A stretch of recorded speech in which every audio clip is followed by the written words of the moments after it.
Iniciamos frente al micrófono. Los profesionales de la palabra, bienvenidos. Muy buenas tardes, amigos, es un gran gusto estar nuevamente con ustedes, otro lunes más, empezando mes, hoy 1 de abril. Le damos la bienvenida a toda la audiencia que siempre nos espera en frente al micrófono. Los saludamos con Alberto, estamos ya aquí listos para conducir el programa, y Marian, y tenemos un invitado de lujo, ¿verdad, Alberto? Como siempre, Marian, qué bueno saludarles a través de Siglo 104.7. Gracias a Pablito que está ahí acompañándonos en el monstruo de controles. El día de hoy vamos a hablar, como siempre, en algunos programas que hemos tenido por acá, entre los invitados especiales, sobre arte, sobre cultura, sobre música, y también vamos a escuchar a nuestro invitado, porque ahora que estábamos ingresando a la radio me dice, llevo la guitarra. No, pero la guitarra tiene nombre, ¿sabe? Ah, bueno, ¿sí? pero, bueno, pero para los que conocen quién es, le vamos a dar el tip que la guitarra se llama Tania. Ah, Tania. Oh, Tania. Y cuando me dijo, bajo la guitarra, yo le dije, excelente, porque vamos a tener un programa muy, pero muy especial el día de hoy. Con nosotros está Otoniel Mora, pero más conocido como Otto Mora. ¿Cómo estás, Otto? Bienvenido. Bien, muchas gracias, mucho gusto de saludarles, Alberto y Marian, o Marian y Alberto. Contento de estar aquí porque es una bonita oportunidad de comunicarme con la gente que escucha esta radio y con la gente que se interesa en este tipo de cosas, ¿no? Es una iniciativa muy, muy interesante de la radio y de ustedes, por supuesto. Muchas gracias a Everson Gramajo que me hizo esta invitación, y aquí estoy para que platiquemos. Pues bienvenidísimo, estamos aquí con muchas ansias de conocer un poco sobre tanto que Otto ha hecho en su vida con respecto al arte, la música, pero para conocer un poquito más e indagar un poco en su pasado, queremos saber cómo fue que él se enamoró de esta parte de su vida que es la música, el arte en general. Bueno, eso data de muchos años, porque muchos años llevo ya viviendo aquí, sobre todo en Xela. No nací en Xela, nací en Suchitepeques, pero desde los 2 años vivo aquí. Y desde pequeño, desde 6, 7 años, estoy en contacto con la marimba, en la escuela, en San Juan Bosco. Y eso fue una cosa muy, muy rica para mí, porque me interesó en esto. Y la marimba, que es un instrumento maravilloso, porque es un instrumento muy, muy completo, muy accesible para quienes tienen contacto con la marimba. Es un instrumento muy visual, muy fácil de comprender. Eso me motivó. 6 o 7 años, a los 13 años, 12 o 13 años fue que tuve contacto con la guitarra, y eso sí ya no se me quitó. Es decir, con la guitarra vivo hasta el día de hoy. Pero por supuesto la etapa de aprendizaje que cuesta mucho. Por lo menos en la época de la que estoy hablando, no había tanto acceso a formación para la música. Ahora hay, pero de todos modos hay que tener interés en hacerlo, ¿no? Y entonces yo diría que por los 16, 17 años ya me sentía yo en confianza con la guitarra. Y de ahí para acá, yo tengo 53 años y estoy con la música todos los días. Importante el hecho de que nos habla Otto en el sentido de aprender a tocar guitarra, Ajá. a ejecutar la guitarra. Pero llega un momento determinado en tu vida en donde empiezas a cantar. No te quedas solo con el hecho de aprender a ejecutarla, porque hay muchos que quieren solo ser ejecutantes de la guitarra y no se interesan por acompañar a la guitarra con la voz, con el instrumento del ser humano. ¿En dónde nace esa afición por Otto Mora? Bueno, yo diría que al mismo momento de empezar a tocar guitarra. Eso conmigo sucedió, digamos, en simultáneo. Tiene que ver con el entorno donde yo crecí, porque la generación esta donde yo crecí, yo lo he pensado muchas veces así, tenía varias personas involucradas en la canción, en el arte. Fernando López, fuimos compañeros de escuela primaria, toda la escuela primaria, que es un cantor que ustedes conocen, sí, y del que yo aprendí muchísimo. Vivimos juntos mucho tiempo tocando y haciendo canciones. Juan Carlos Alvarado Tello, que es cantor ministro de alabanza y en el ambiente cristiano, de la misma época, en la iglesia católica, porque él ahora está en la iglesia cristiana. Juan Carlos tocaba el órgano de la iglesia, que era el único que le daban chance de hacerlo, y los demás formábamos el coro. Bueno, todo eso nos mantenía activos en esto, ¿no? Entonces, por eso digo, creo que simultáneamente tocar guitarra y cantar me pasó a mí. Y por ahí, por los 15, yo me alejé de Shela por la escuela. Yo estudié en la Escuela de Agricultura en Bárcenas, en Villanueva. Eso ocurre más o menos entre 15 y 17, 18 años. Nos pasa a los que nos vamos para allá en esa época, nos vamos a internar ahí. Y entonces dejé de ver a todos estos mis amigos, pero la música me volvió a unir con Fernando López. Nos encontramos aquí por otro buen rato en Shela, varios años. Tocamos juntos en la Marimba Ideal, un par de años toqué yo ahí. Y esa época fue de hacer canciones que hoy día ni me animo a mostrar. pero era una época de intentar y de hacer. Tuvimos una época que casi diario hacíamos una canción cada uno y nos la teníamos que intercambiar, en fin. Entonces esa época me alimentó mucho a mí en esto. Y de ahí nació el interés de buscar algún lugar donde cantar para que la gente nos escuchara, porque ya debo empezar a hablar en plural, porque entonces ya conocía a otras personas, por ejemplo Fernando Juárez, que es en esa época también, la época de la universidad. Fernando siempre estuvo involucrado con la estudiantina de la universidad. Yo no. Debo decir así claramente que estar en la estudiantina no me provocaba mucho interés, pero sí la música. Entonces intercambiábamos bastante y yo estoy seguro que si el ambiente está lleno de estímulos de esa naturaleza, pues uno se mantiene activo y va creciendo. En tus inicios, jovencito, preguntabas si había esa facilidad y sobre todo el apoyo de la familia para dedicarse a la música y al canto. Bueno, en realidad yo diría que tanto como apoyo explícito, no, pero creo que sí la gana de ver qué pasaba, ¿no? Yo soy el noveno hijo de una familia de 9 hermanos. Y mis hermanos todos son ya mayores. Mi hermana número 8 me lleva 11 años. Entonces, por ser una familia grande, numerosa, pues una familia pobre, ¿no? Con escasos recursos. Entonces, este tipo de cosas, el arte, este tipo de cosas que no son, digamos, imprescindibles, aparentemente, pues estaban siempre relegadas un poquito a un segundo plano. Por eso digo que no había un apoyo explícito, pero que hubiera interés, por supuesto que sí, porque, por ejemplo, mi primera guitarra fue un esfuerzo de mi mamá. Mi mamá es viuda, mi mamá quedó viuda desde el 71, cuando yo tenía 5 años. Entonces a ella le tocó hacer trabajo de padre y madre, y entonces pues ni modo, eso limitaba mucho las condiciones. Pero cuando ella se dio cuenta, porque así fue, yo no se lo dije, cuando ella se dio cuenta que yo estaba involucrado en esto y prestando una guitarra, yo conseguía una guitarra para tenerla 2 semanas en la casa, ¿no?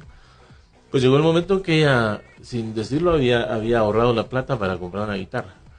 Y entonces nos fuimos a Huehuetenango, porque allá se sonaba que hay artesanos que hacen guitarras, y pues compramos una guitarra. Me recuerdo que 35 quetzales costó.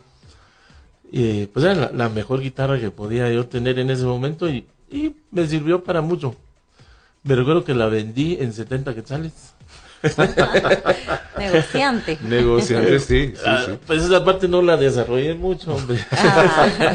Porque hablar de 35 quetzales en aquella época, era gente plata. que ganaba 70 quetzales al mes, Así es, era plata. la mitad del sueldo para comprar una guitarra. Sí, así es.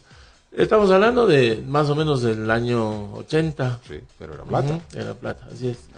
Y bueno, entonces, pero eso, cuando estás con el interés de hacer música, lo mínimo que necesitas es el instrumento que te motiva, ¿no? con eso estás entero y podés hacer. Por supuesto llega después el momento en que te das cuenta que hay más cosas, que hay más para crecer, entonces necesitas también un libro para buscar ahí información. Ese tipo de cosas también requieren plata, inversión. Ahí ya las cosas se limitan. Es donde ya la gran mayoría de gente tiene problemas para tener acceso a eso. Hoy día tenemos mucha fortuna con el internet y todo esto, hay mucha información.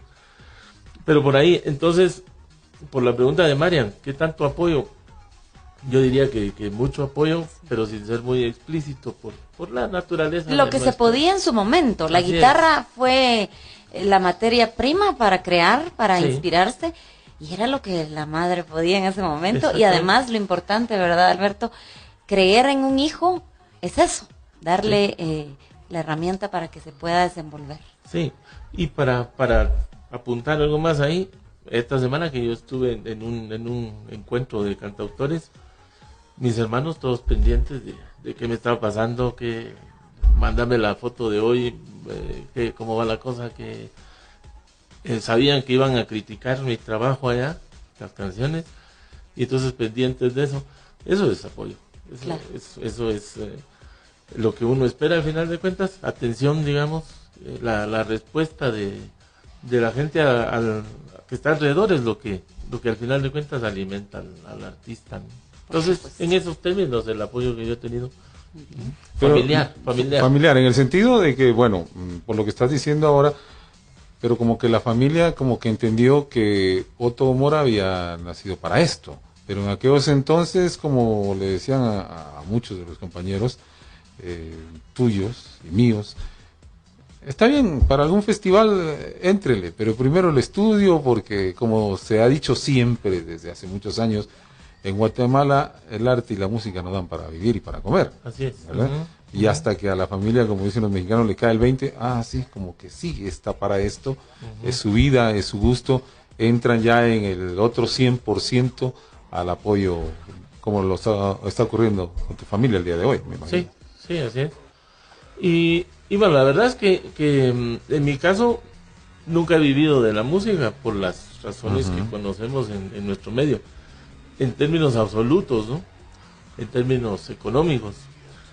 Pero la música nos da muchas posibilidades para vivir. Es decir, la vida no sería la misma si uno no tuviera la posibilidad de estar haciendo música o de tener el contacto con la gente a través de la música. Porque hace ratito que yo decía apoyo familiar, lo que quería hacer era la diferencia. Después el apoyo que uno tiene de la gente que ya no es familia de uno es muy importante también, porque la respuesta que uno va encontrando en la gente conocida y sobre todo la gente desconocida que se va acercando, que va observando lo que uno hace, se convierte en combustible para lo que uno hace, y entonces eso va haciendo crecer el proceso y el trabajo que uno hace, ¿no? Pero también quiero puntualizar que, así como dije, nunca he vivido absolutamente de la música. He podido trabajar como músico de muchas maneras. Como marimbista en una época de estudiante, la marimba me pagaba la universidad. Como músico de grupos diversos, porque he podido tocar el bajo en un grupo, la guitarra en otro grupo, o cantar en el grupo, y eso me ha significado ingresos para mí, que son en la medida del medio que tenemos, lo que un músico al final tiene acceso. Y de hecho tuve, por mi formación, por mi carrera profesional no musical, he tenido una época de trabajo independiente, y durante un par de meses viví enteramente de la música, con el ingreso que me favorecía la música.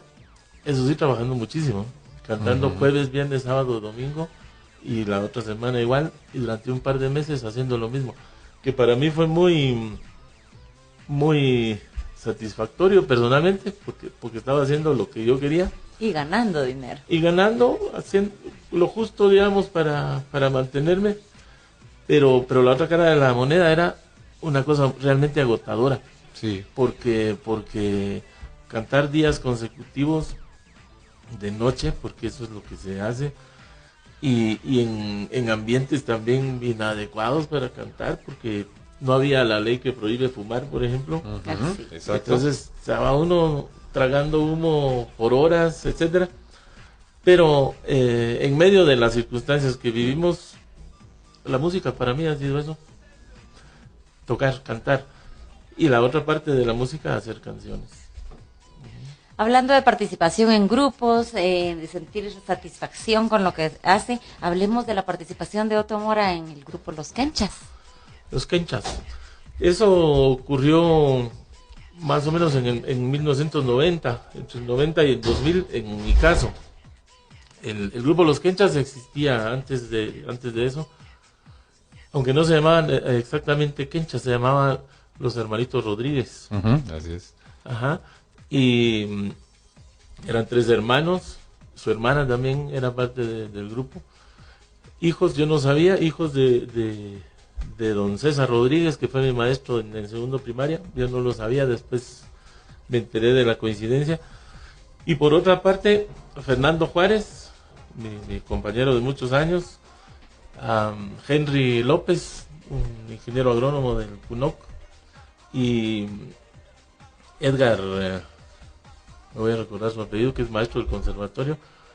Habíamos, siempre con la necesidad de hacer algo con la música, habíamos conformado otro grupo que llamábamos Caudal, que era similar a los Quenchas, pero con menos posibilidades de trabajar por mucho tiempo, porque cada quien tenía compromisos, ¿no?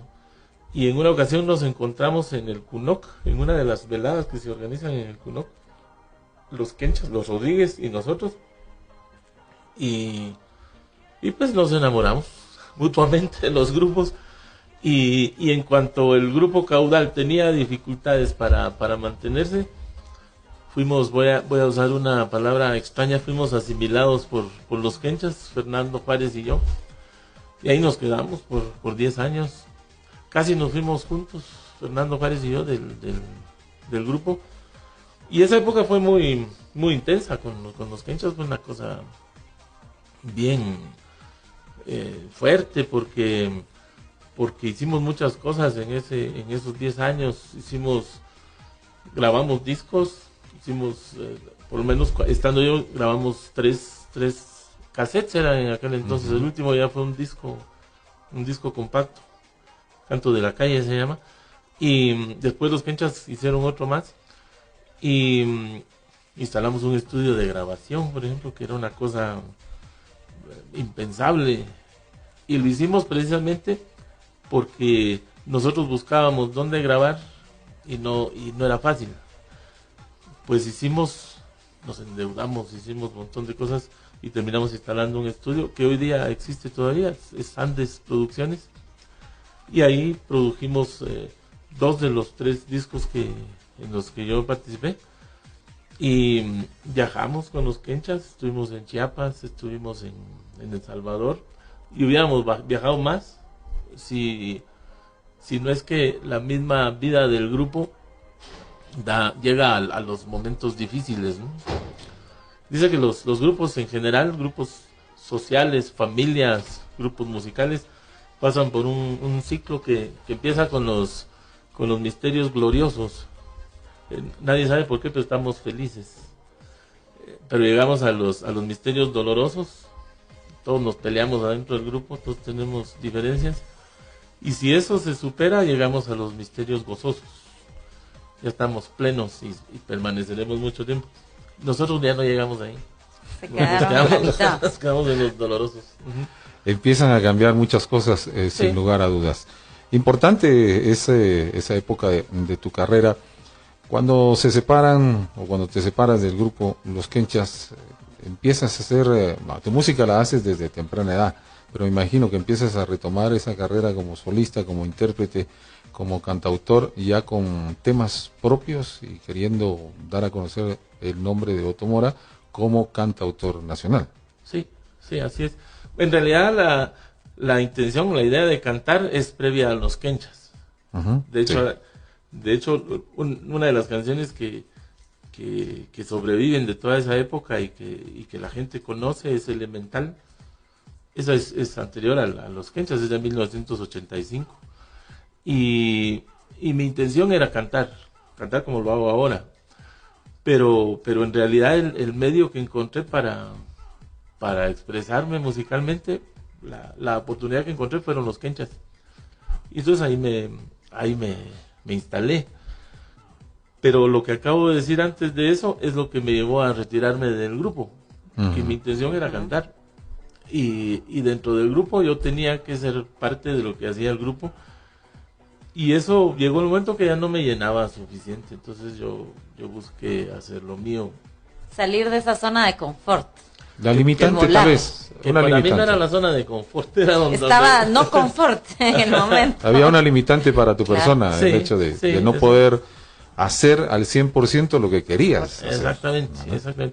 Y entonces, el año 2000 yo me fui y ese año me puse a cantar solo.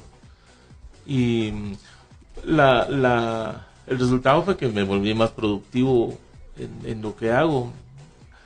Musicalmente yo desarrollé otras posibilidades y en términos de componer canciones, hice muchas más canciones que lo que había hecho antes, ¿no? Dentro del periodo de los quenchas compuse algunas canciones que de hecho el grupo grabó y fue una cosa interesante porque eso también le daba al grupo esa posibilidad.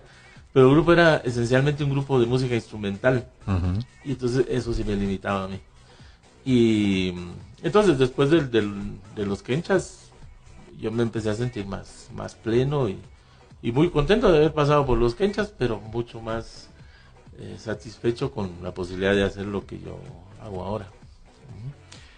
El retomar tu carrera como solista nuevamente después de los quenchas y como decía, con tu música propia, ¿qué tan difícil es en nuestro país cuando se presenta uno ante un público y el público quiere escuchar esas canciones que están de moda, y viene uno y dice, este es de mi inspiración, que la gente asimile eso, que lo haga propio y que diga, me gusta? ¿Qué tan difícil es eso? Eso es una barrera muy fuerte y que existe no solo en términos de la respuesta de la gente, del público, sino también es una barrera que uno mismo tiene. El mismo artista tiene muchas veces temor a mostrar su propuesta por las circunstancias que rodean, ¿no? La gente está esperando escuchar lo que conoce y entonces lo dijiste ahorita, decir esto es de mi inspiración implica que la gente detenga un poquito la marcha y se ponga a escuchar y el desafío es que realmente les interese. Entonces, esa es una dificultad fuerte. Cuando platicamos con la gente que canta, les digo, hay que animarse a cantar y a proponer, porque las canciones no deben quedarse dormidas, pero dar el salto sí es una cosa difícil, pero yo considero que buena parte de la dificultad radica en uno mismo. En creérsela. Antes o después. Solo imagínense una niña que quería hacer un barrilete.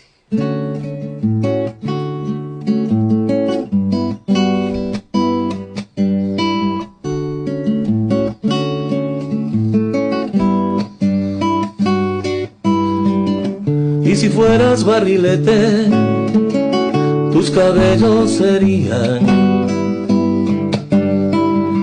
dos melenas largas de colores, tus huesos bellas caras del cerro, tu corazón un mudo ciego sin fin, flecos despeinados, coquetearías así y besarías la tierra cada vez, nunca complejado. Y si fueras barrilete, te levantarías una y otra vez. Sin reproches, sin miedos, a romper tu alma de papel. Papel de China, fragilidad ingrata, que los vientos no estiman, y te levantarías, te encumbrarías, porque naciste en noviembre y no te detendrían ni 10 conos ni 1000. Volarías feliz sin importarte los flecos despeinados. Coletearías así, coqueto entre las ramas, y besarías la tierra cada vez, nunca complejado. Y si fueras barrilete. Bravo, muy bien.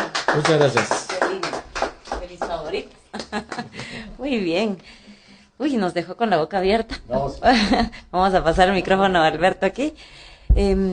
Otto, si pudiéramos nosotros preguntar, ¿cuál es el estilo de Otto Borja? ¿Y cómo llegó Otto a ese estilo musical? Bueno, no sé si debe tener un nombre. No O lo la sé. fusión de varios podría ser. Eso seguramente que sí. Y seguramente es lo que le pasa a mucha gente, es decir, ser el resultado de muchas influencias. A mí me gusta mucho la palabra trovador, pero no sé si necesariamente soy eso, o es eso lo que hago. Entonces, este término que se ha estado usando más recientemente, cantautor y canción de autor, de repente que es algo que resuma un poquito esto. Porque dentro de las canciones que los cantautores hacen, no está definido un ritmo, por ejemplo, no está definido un género único.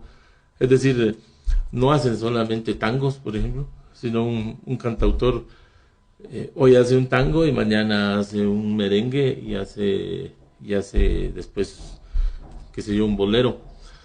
Pero lo que distingue la canción de autor es que la temática que desarrolla es muy diversa y muy centrada en cosas cotidianas, ¿no? Cosas que están a la vista, cosas que son muy importantes o que son aparentemente poco importantes, pero que a través de la canción se hacen relevantes, ¿no?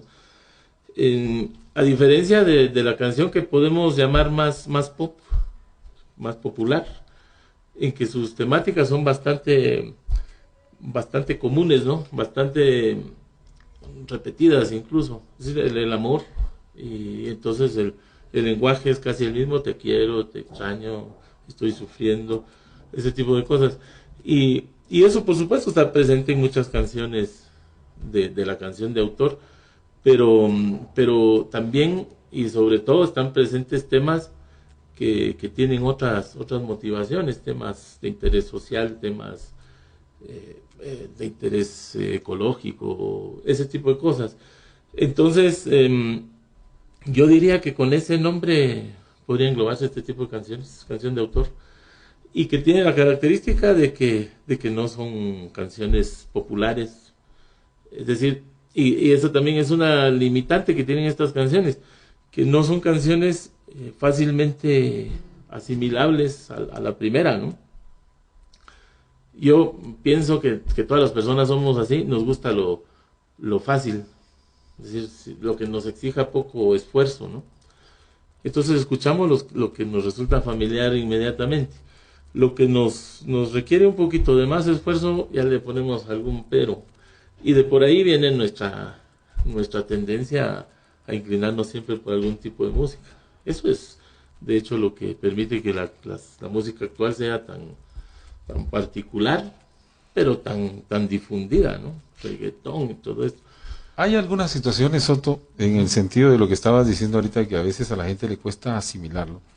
Pero siguiendo algunos concursos de la canción a nivel internacional, uno de los que yo vi, hay una canción que se llama Cuento Triste, de un español, muy buena la canción, pero pienso que a veces la canción o el tema que se está componiendo pierde un poquito la esencia cuando empieza a metérsele más instrumentación. Ajá. Por el hecho de que hoy estamos escuchando esta canción, Si fueras barrilete, acompañado solo de la guitarra. Te hablo de esta canción que se llama Cuento Triste, que yo la escuché solo con la guitarra y me pareció maravillosa. Pero cuando ya la escuché grabada en estudio, en un disco, con toda la instrumentación, para mí perdió totalmente la esencia, y a mucha gente como que le gusta más cuando ya está instrumentada, cuando tiene más melodía, un poco más de ritmo, se le cambia, etcétera, y se hace popular, se hace comercial, y no como lo que acabas de interpretar, que es lo que cuesta un poquito que la gente asimile y entienda, o que se le dé difusión al artista como lo estás haciendo en este momento, con la sencillez de la guitarra y la calidez de tu voz. Sí, lo que acabas de decir es cierto, es cierto. Pero, de todos modos, subyace detrás de todo esto aquella clásica frase que dice que en gustos se rompen géneros, ¿no? Así es. Yo le agrego que en disgustos se rompen las caras. Pero porque hay gente que precisamente prefiere lo que acabas de decir, la guitarra y la voz, que en algún tiempo para mí era la definición de un trovador, ¿no? Así es. Era el que canta con una guitarra. Y sí es cierto, hay muchas canciones que son totalmente completas, digamos, con la guitarra y la voz, y se modifican demasiado cuando se arreglan. Y hay otras que solo la guitarra y la voz resulta insuficiente, y entonces hay que vestirlas, ¿no? de alguna otra cosa. Pero yo pienso que tiene que ver mucho con lo que estamos acostumbrados a escuchar. Yo tengo 20, 25 años de estar escuchando trovadores. La guitarra y la voz yo la he escuchado yo muchísimo tiempo en gente de todos lados, ¿no? Incluso escuchar idiomas diferentes cantando así con la voz y la guitarra es una cosa muy enriquecedora, porque uno descubre ahí cosas, ¿no? Pero desde mi punto de vista la canción que vale por sí misma es canción, es decir, se le pueden agregar más arreglos, más luces, pero la canción en su propia sustancia tendrá su propio peso, ¿no? Mucho tiempo componiendo. ¿Cuántas canciones, Otto? Exactamente no sé, pero arriba de 100. Arriba de 100. Acabamos de escuchar una, nos faltan 99, el tiempo no nos va a dar, pero yo creo que vamos a escuchar otro tema y preguntarte antes y que me contestes rapidito. ¿Muchas de las composiciones son historias propias o porque la escuchamos de algún otro por ahí? Hay de todo, hay de todo. Lo que sí puedo decir es que cuando se escribe sobre una vivencia personal es mucho más fácil, porque uno conoce los detalles, ¿no? Y entonces tiene más elementos para incorporar a la canción. Pero a veces cosas que uno mira, que uno conoce de otras personas o que le cuentan, son buenos estímulos para construir una canción. Y entonces hay de todo, hay de todo. En algunas canciones mías son vivencias mías, eso sí es cierto. Pero pienso que son las menos. La gran mayoría son canciones que han nacido por otras razones. Inspirado por la vida. Vamos a escuchar entonces otro regalo de Otto Mora. ¿Cuál nos vas a regalar? A ver, ¿qué debería ser? Hay varias por ahí que nos gustan mucho, pero ya escuchamos la principal, que es de mis favoritas, pero hay otras por ahí. A ver. Aquí tengo esta oración al maíz. Esta, por ejemplo, está inspirada en aquel poema de Werner Ovalle López que se llama Padre Nuestro Maíz. Y les cuento yo a la gente cuando la canto que, habiendo tomado prestado el verso Padre Nuestro Maíz,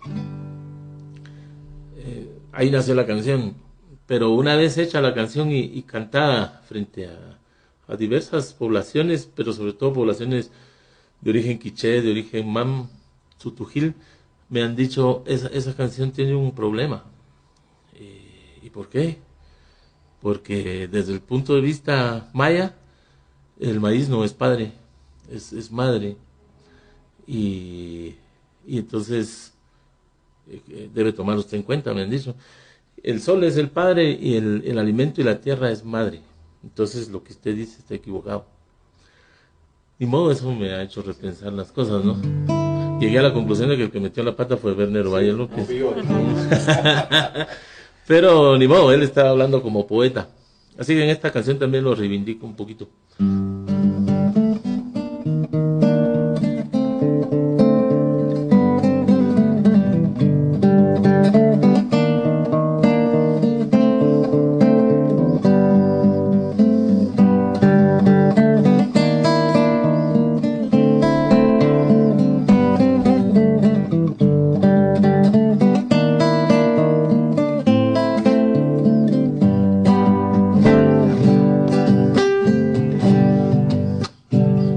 Las 6 de la mañana y por la montaña el sol va naciendo y el camino sabe que el hombre ya se fue para siembra.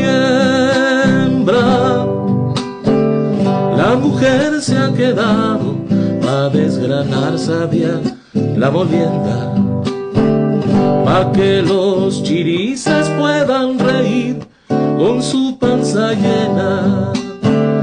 A la hora que el sol alcanza a llenar con su luz la siembra, el hombre la riega con su sudor y con su paciencia y espera que la lluvia caiga abundante sobre la tierra, a que los maizales nos den felices la gran cosecha. Padre nuestro maíz, alimentarnos. Padre nuestro maíz, seguir creciendo, por si los nuevos tiempos que nos esperan no son muy buenos. Padre nuestro maíz, alimentarnos. Padre nuestro maíz, en vos creemos, para que nuestra historia no cambie, si no es lo que queremos.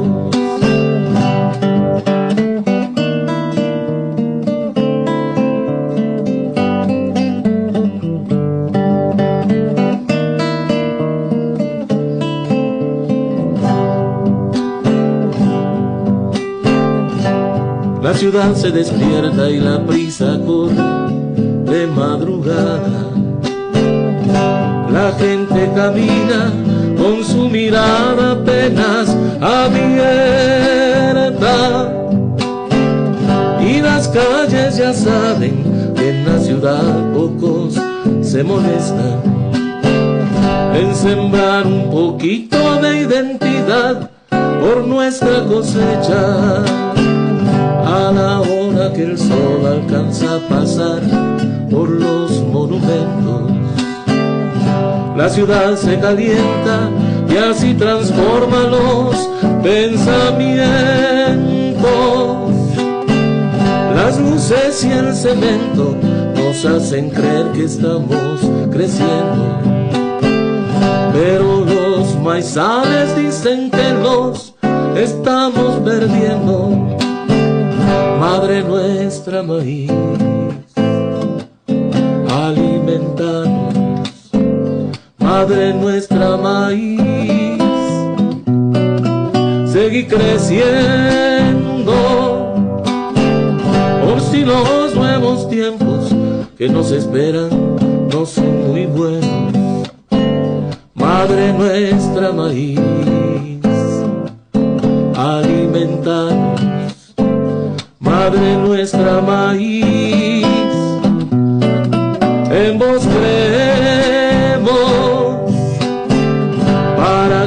nuestra historia no cambie así, no es lo que queremos. Para que nuestra historia no cambie así, no es lo que queremos.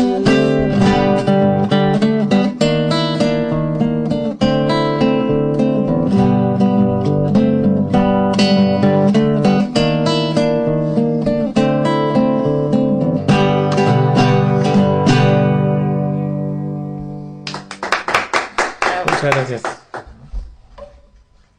Bueno, la verdad es que la música es el alimento del alma. Nos alegra muchísimo, nos inspira a hacer lo que amamos y con pasión, como lo hace Otto Mora con la música. Así que para nosotros ha sido muy grato tenerlo en el programa Frente al Micrófono, y no es para más ni para menos que podamos decirlo con ustedes. Ha estado un gran cantautor. Puedo decir quetzalteco. Claro, claro. Sin lugar a dudas. Sin lugar a Yo creo que es más quetzalteco quien adopta a Shela que quien nace en Shela, digo yo. Pero bueno, Alberto. Una probadita, Otto, de tu inspiración, de tu música, de esa gran cualidad que sin lugar a dudas te identifica. Pero, ¿dónde puede escucharte la gente? Si quiere seguir escuchando a Otto Mora, ¿dónde se presenta? Bueno, los sábados principalmente, a veces otros días, pero los sábados por la noche en la Peña de los Altos. Es diagonal 3, 4-37, zona 1. Es 4 cuadras atrás de la municipalidad. Uh-huh. En este lugar donde tenemos música casi todas las noches y aprovechamos para quien quiera cantar, ahí tenga un canal de difusión. Ahí me pueden escuchar en vivo. Y me pueden escuchar también en las redes sociales, que eso es, en realidad, en esta época eso es muy importante para difundir la música. Si bien no hay discos o en la radio música mía, en las redes sociales pueden buscarme. Otoniel Mora y sus altibajos, se llama en mi espacio en Facebook, y SoundCloud, que es una nube, una plataforma, sí. Una plataforma donde hay mucha música ahí que yo he grabado y que puede escucharse fácilmente. Pues muchas gracias, Otto. Un mensaje especial para todos aquellos que quieren dedicarse a cantar como lo haces tú. Pues lo principal es que canten. A mí me llegó un momento hace muchos años, y digamos que cuando yo era joven, apuesto y galán. Eso. Ajá, en que me llegó, yo sentí la necesidad de cantar. Es decir, yo tenía que cantar. Y entonces me llegó el momento en que yo decidí, es decir, yo conscientemente dije, de aquí en adelante yo voy a cantar. Bueno, cueste lo que cueste, voy a cantar. Y la verdad que me ha costado un montón, no ha sido fácil.